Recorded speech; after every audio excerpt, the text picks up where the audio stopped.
दोस्तों, क्या आप जानते हैं कि शिवलिंग सिर्फ एक पत्थर की आकृति नहीं है। इसके पीछे छिपा है एक ऐसा रहस्य जो पूरे ब्रह्मांड की उत्पत्ति और विनाश से जुड़ा है। क्या आपने कभी सोचा है कि शिवलिंग का असली मतलब क्या है? आज की इस कहानी में हम आपको बताएंगे शिवलिंग की उत्पत्ति का वो अनसुना रहस्य, जिसे सुनकर आपके रोंगटे खड़े हो जाएंगे। तो चलिए शुरू करते हैं एक रहस्यमय यात्रा। यह कहानी तब की है जब न समय था, न दिन न रात, सिर्फ और सिर्फ शून्य था। ब्रह्मांड की कोई सीमा नहीं थी। तब एक ऐसा प्रकाश उत्पन्न हुआ जिसने इस अनंत अंधकार को चीर दिया। यह प्रकाश आदि शक्ति का था, लेकिन यह प्रकाश खुद को स्थिर नहीं रख पाया। इसके अंदर की ऊर्जा को एक सहारे की जरूरत थी। यहीं पर शिव का प्रकट होना हुआ। शिव न जन्मे थे और न ही मरे, वे शून्य के प्रतीक थे। शिवलिंग उस समय की प्रतीकात्मक आकृति है जब सृष्टि का आरंभ हुआ। लेकिन सवाल यह है कि शिवलिंग की आकृति ऐसी क्यों है? क्या यह ब्रह्मांडीय ऊर्जा का प्रतीक है या इसमें कोई और गहरा रहस्य छिपा है? एक बार ब्रह्मा और विष्णु के बीच बड़ा विवाद हुआ। ब्रह्मा का कहना था कि वे सृष्टि के निर्माता हैं, इसलिए वे सबसे बड़े देवता हैं। वहीं विष्णु का मानना था कि वे सृष्टि के पालन करता है, इसलिए उनका स्थान सर्वोच्च है। ये विवाद इतना बढ़ गया कि देवताओं ने महादेव को हस्तक्षेप के लिए बुलाया।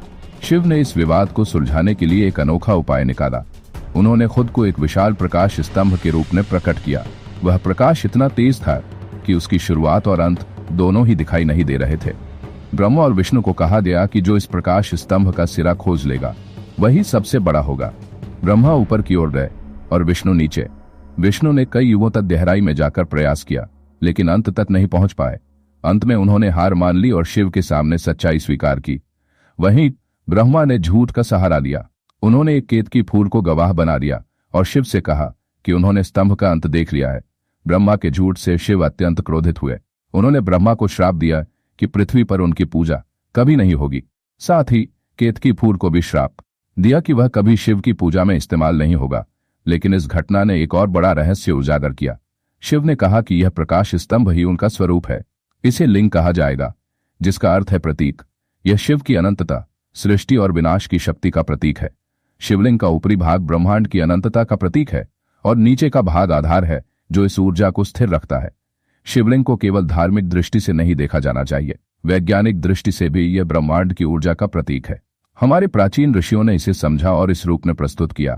कहते हैं कि शिवलिंग के चारों ओर जल चढ़ाने का वैज्ञानिक कारण भी है। यह जल उस ऊर्जा को संतुलित करता है। आपने देखा होगा कि शिवलिंग के चारों ओर एक योनिपीठ होता है। यह केवल प्रतीक नहीं है, बल्कि यह दर्शाता है कि ब्रह्मांड में ऊर्जा कैसे उत्पन्न और स्थिर रहती है। यह स्त्री और पुरुष ऊर्जा का संतुलन है जो सृष्टि की उत्पत्ति का मूल है।